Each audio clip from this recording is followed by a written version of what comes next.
Uh, I'm Preeti Roychoudhury. I have been an educator for, I think, most part of my life, and I'm always teaching everyone a lesson, so beware. But here I am today, and I'm so glad to be able to share this very, very special moment in my life with all of you. So here we are at the TEDx Calcutta is Youth Moment, and in my school, Calcutta International School, whose URL also begins with Calcutta is. And these two labels portentously foreshadow what I am going to talk about today is how Calcutta is, and Calcutta continues to be the wind beneath my wings. Calcutta continues to be my lived reality. Okay, so just a disclaimer, I have a few photographs to share. One of my identities is of an amateur photographer. I'm not a photographer by any means of any technical expertise, but this is my way of capturing moments from the city. And please treat these photographs as the background music to a film. It is just setting the tone, adding a little bit of beautiful noise while I take you through why Calcutta is the eye in my city. So I consider myself also in one of my many versions as a student of literature. And whenever any text or narrative catches my fancy or captures my imagination, I try to dig deep into what made the writer create such a story.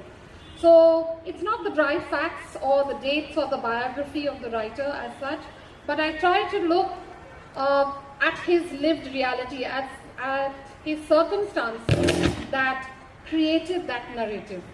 Even as a photographer, someone who likes to take photographs, when I look at a frame, I also look at what are the other elements in that frame that add value to it. And because of this TEDx event, I was able to actually sit back and review this gigantic tapestry that is my city and pinpoint, think about actually for the first time what it is exactly about my city that makes it so special to me, that is of such value in my life, right? And the most important word that I can think of here is context. Just like the circumstances of the writer add that context to that piece of art, similarly, Calcutta is that invisible ink that runs through all the stories that flow through it. And one of them is mine.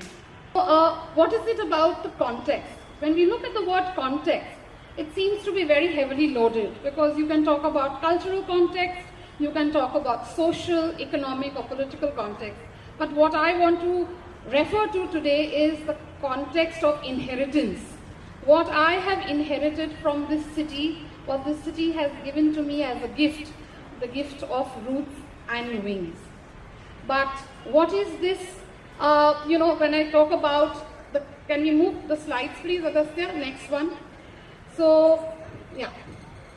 So when we talk about the word context, like I said, what is it about it? It's an emotional inheritance that I have received from the city. And it brings to me, or it has given to me the foundation, the steady foundation on which I can build and soar and rise. And I'm allowed to look at the heritage or the legacy of this wonderful, thriving place as not a burden, but something that builds people up, right? So, a disclaimer, because everyone would have a different perspective of the city. So in that sense, Calcutta is definitely holographic, right? So she reflects different things to different people at different times. It all depends on your perspective. But as like the end of all journeys, we want to go back home. I think it is that very sense that she brings to me that has led me to title my TED Talk today as the eye in my city. I chose to focus on that single vowel in that 4-letter word because I'm going to treat that single vowel as the prism through which you can see the collage or the mosaic that make up different parts of me.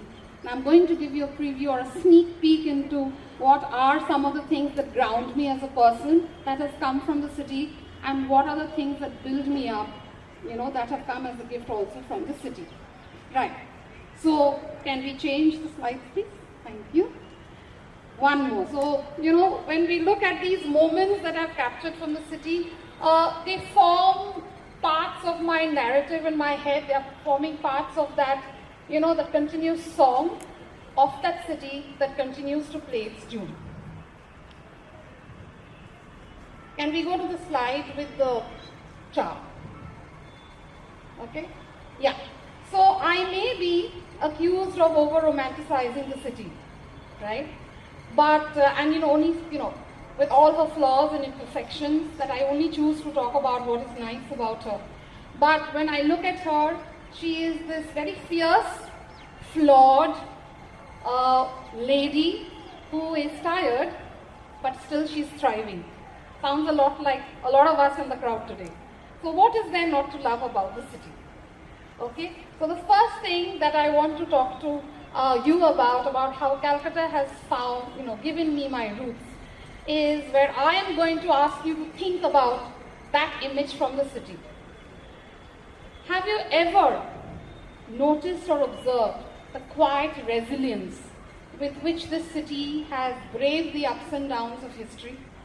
I mean, she has borne the labels of past splendor and our past glory and present slander with such grace and poise, right? So she used to be, go to the next slide, she used to be the capital of the British Empire in this part of the world. Next slide, please.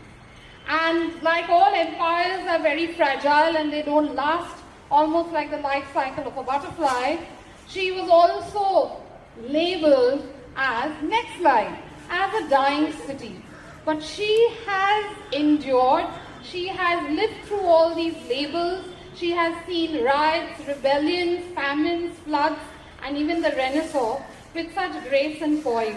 I think this is one of the greatest lessons that she has taught me, is to stand firm, to observe, to endure, to adapt, and also to change. And it is this tenacity that we see in a city that, people can, slander, or people can talk ill about or praise, but they can never ignore her. So this is something I feel has given me the deepest of my roots. She is literally a master class in the spirit of resilience. Next slide. One of the other aspects of my life, I think, which has been greatly affected by the city is the relationship with food. Food, yes, I can see that, this is just for your visual stimulus. Food in the city is one of the greatest levelers. I remember on one of my trips home, the plane was city-bound, and then random strangers in the plane begin to argue and also agree about which roll is the best. Is it Kusum, Nizam's, Arsalan, Bedouin? And there was this, very excited chatter in the plane. How many of you here have defended the aloo in your biryani? I know I have. I have fought with people from Delhi, who refused to believe that the aloo had any value, but we know better. How many of you have taken the trouble to, go early in the morning to catch the Chinese breakfast at Tirera Bazaar, right? And how many of you would love to also brave this winter air to wolf down steaming bowls of nihari, or have that, and have that, steaming cup of cha with, the calorific muri and tele bhaja. Right? What else? I mean, food is the greatest leveler and conversation starter in the city. And I'll tell you what would be most Calcutta about it. We are very, very clannish about our food choices. We take our food as seriously as our Tagore and Netaji. Right? I'm going to recount a little story from my life. So my daughter was all of 3 years old, but she was playing with some children in the building, and I don't know how the conversation veered to, which community are you from? Are you this or this? which community are you from? My daughter obviously had no idea, and she says, I'm neither, I'm non-vegetarian. Okay, so I mean, that is who Calcutta is all about, right? So we take our food very seriously. The world is our edible oyster. Next slide, please, 2 more slides. And we will defend our food choices. There is no compromise on our food, right? So that has been one of my greatest, I would say, part of my roots and core beliefs from this city, right? The next slide, please. A very, very important aspect of also what the city has gifted to me is this concept of time. I mean, in this age of time is money, we have no time, speed dating, okay? There are thankfully parts of the city, though few, and even moments during the day in the city, especially the afternoons, right, where I feel the hours just slow down. So you want to get from point A to point B, you can take the tram, thankfully till now, and you can enjoy and experience the slowed hours on that tram with its outdated ticket prices. You can take the ferry across the river from the ghats to Howrah and just feel the slow river, and you can feel also how time becomes unhurried. I mean, this is one of the greatest gifts I feel, where every metropolitan city is telling you to hurry up, there is no time. In Calcutta, time will find you. Time will find you if you just allow her. So that is, I think, one of the other greatest things, because we are just rushing from one day to another, but, well, I think she just gives us that experience as well. Okay? Yes, we'll go into the next slide. So now, how does someone who gives you roots also give you wings? Because one is about holding on and one is about letting go. But, you know, strangely enough, she has done that to me. And we change the slide. And I think one of the biggest gifts she's given to me and all of us is the gift of the Adda. Kolkata is the city of conversation. It's a city of contradiction. We can question everything. We can ask, we can, inquire.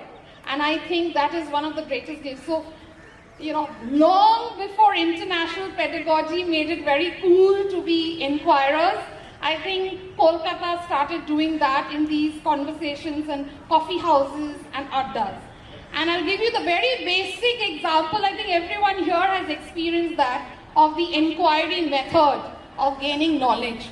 When you have your nosy parar kakima asking you, ki korcho ekon, ki plan.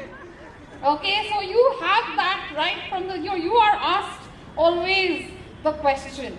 So, you know, that is something that Kolkata has, I think, given me the ability to question, to create space, to claim, okay, space for myself.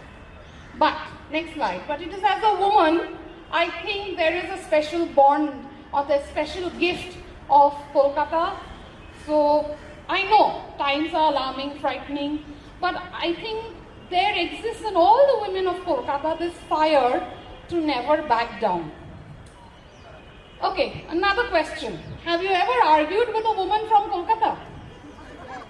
Okay, there is, yes, Mr. Roychoudhury is sitting over there and he knows he's borne the brunt of it.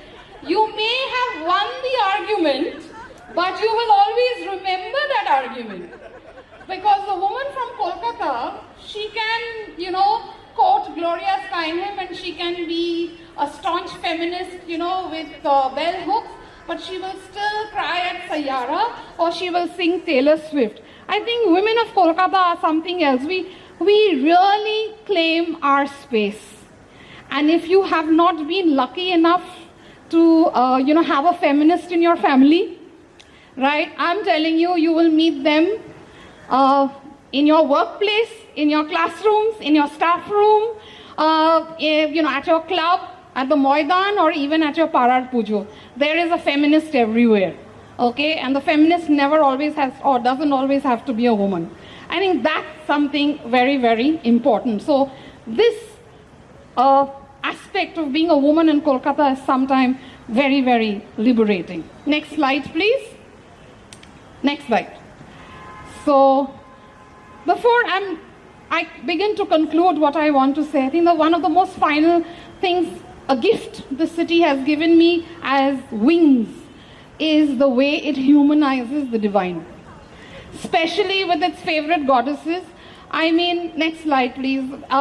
Turning a religious festival into a public arts display, reinterpreting divinity as humans. I think that's an amazing interpretation of what we as human beings, or the lived human experience, is all about.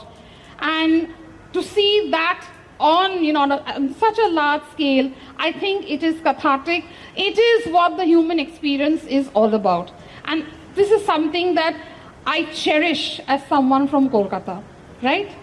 So, if you look at these photographs, I'm asking you to look at the photograph and see how in everyday moments, our gods and goddesses, our divinity lives within us. It's not something just stuck to, a place of worship. It's a very human experience. So in this day and age where we deify the messiness of ordinary individuals, I think to humanize the divinity is something that very few cities can do as a whole, right? So, right. And finally, so this is what the I in my city is all about. Okay, I've given you, a sense of who I am as part of my roots and wings, and the I becomes a prism through which you could see why is this city so very important to me. And yes, the city, the spaces that we inhabit influence us, right? But we also leave our imprint on this city. So today's TED Talk is my little footnote at the bottom of this magnum opus called Kolkata, and I'm so glad that I've been able to share that with you. Thank you.